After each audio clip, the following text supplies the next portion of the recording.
YouTuber Elvish Yadav के घर पर फायरिंग।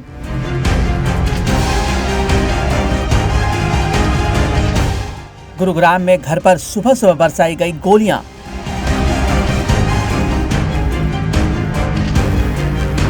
पुलिस को 10 से 12 राउंड फायरिंग के मिले सबूत। दिल्ली के पास गुरुग्राम से यूट्यूबर और big boss OTT winner Elvish Yadav के घर से आया ये वीडियो हैरान कर देने वाला है। गुरुग्राम के सेक्टर 56 में एल्विश यादव के घर की दीवारें गोलियों से छल्ली हो गई। गोलियों के निशान गिनते रह जाएंगे आप, तो ये संख्या बढ़ती चली जा रही है। गुरुग्राम पुलिस के मुताबिक एल्विश यादव के घर पर मोटरसाइकिल सवार बदमाशों ने 10 से 12 राउंड फायरिंग की। गोलीबारी की वारदात सुबह करीब 5:30 बजे हुई। जानकारी के मुताबिक फायरिंग के वक्त एल्विश यादव घर पर मौजूद नहीं थे। यहाँ पर देखिए जो स्टील की वॉल है इसके ऊपर फायरिंग के निशान नज़र आएंगे, और एक नहीं यहाँ कई निशान नज़र आ रहे हैं। इससे ऊपर अगर आप देखेंगे ब्राउन कलर की जो स्टील की वॉल है, आप देखिए रेलिंग के पास, यहाँ पर आपको वो भी गोलियों के निशान देखिए किस तरह से नज़र आएंगे। ये होल नज़र आ रहे हैं गोलियों के, और असर ये है कि ये सिर्फ इसी जगह पर नहीं है, फायरिंग करने वाले कितने बेखौफ थे उसकी तस्वीर और दिखाएं, क्योंकि इतने ज़्यादा राउंड फायरिंग करने के लिए वो रुके और फायरिंग की। यहाँ पर आपको दिखाई देगा। इसके अलावा फर्स्ट फ्लोर पर भी आप फायरिंग के निशान देख सकते हैं। देखिए छत के ऊपर आप देखेंगे जो बालकनी की छत है वहाँ पर भी फायरिंग के निशान नज़र आ रहे हैं। फर्स्ट फ्लोर पर जो विंडो है वहाँ 2 फायरिंग के निशान नज़र आ रहे हैं आपको। तो ये तस्वीर उनके घर के बाहर की, और एक सेकंड फ्लोर पर भी अगर आप देखेंगे जो छत आपको नज़र आएगी बालकनी की, उस पर भी फायरिंग के निशान है। वहाँ देखिए तो ये समझ सकते हैं कि कितनी देर रुककर यहाँ पर ताबड़तोड़ फायरिंग की गई। और जो जानकारी मिल रही है कि अज्ञात जो हमलावर थे वो बाइक पर आए थे। 3 अज्ञात हमलावर थे, जिसमें से 2 लोगों ने इस फायरिंग की घटना को अंजाम दिया।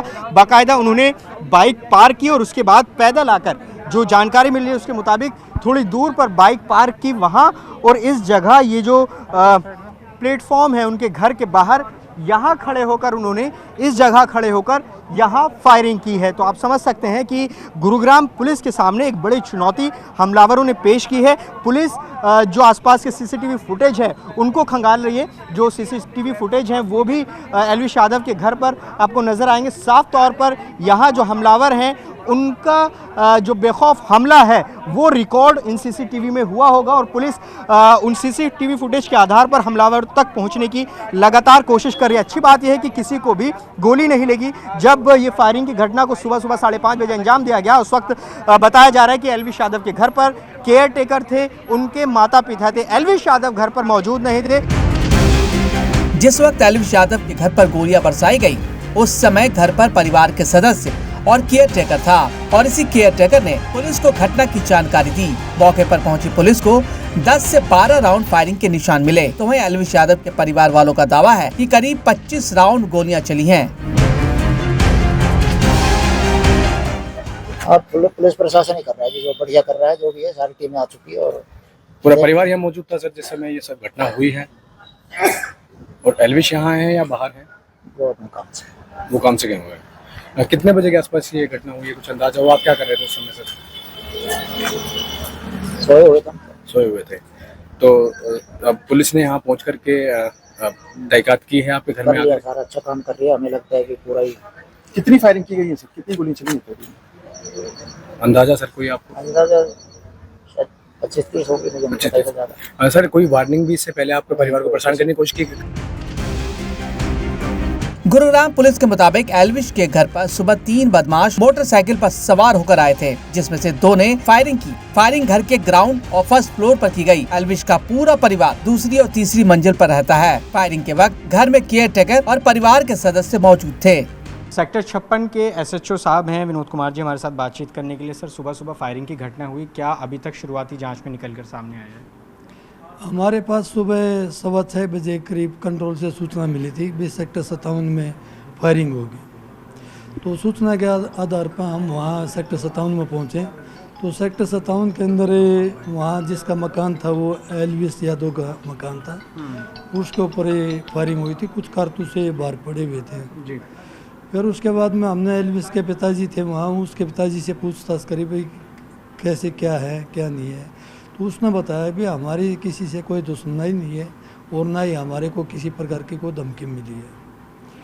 तो फिर उसके आधार पर फिर उसके बाद में हमने CCTV कैमरे की फुटेज देखी। फुटेज के अंदर 3 लड़के हैं मोटरसाइकिल पर आए हैं और मोटरसाइकिल पर एक लड़का मोटरसाइकिल स्टार्ट करके वहीं खड़ा हुआ है और 2 लड़कों ने फायरिंग की है। एल्विस से पहले हरियाणवी और बॉलीवुड सिंगर राहुल फाजिलपुरिया पर 14 जुलाई 2025 की शाम करीब 5:50 बजे फायरिंग की घटना सामने आई थी। पंजाबी सिंगर राहुल फाजिलपुरिया एल्विस यादव के करीबी दोस्त भी हैं। राहुल फाजिलपुरिया पर हमले के बाद राहुल फाइनेंसर को मौत की घाट उतार दिया गया था। इन हमलों की जिम्मेदारी सोशल मीडिया पर एक गैंगस्टर ने ली थी। राहुल फाजिलपुरिया के साथ भी घटना हुई, उनके एक साथी की हत्या भी की गई और अब ये घटना सामने आई है, तो क्या उससे भी जोड़कर पुलिस इस पहलू से भी जाँच कर रही है?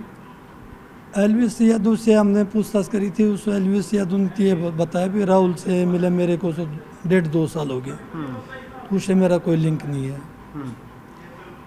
अभी तक कोई ऐसी हमारे पास से साक्ष्य नहीं आया है जिससे उससे से जुड़ा हुआ मामला हो।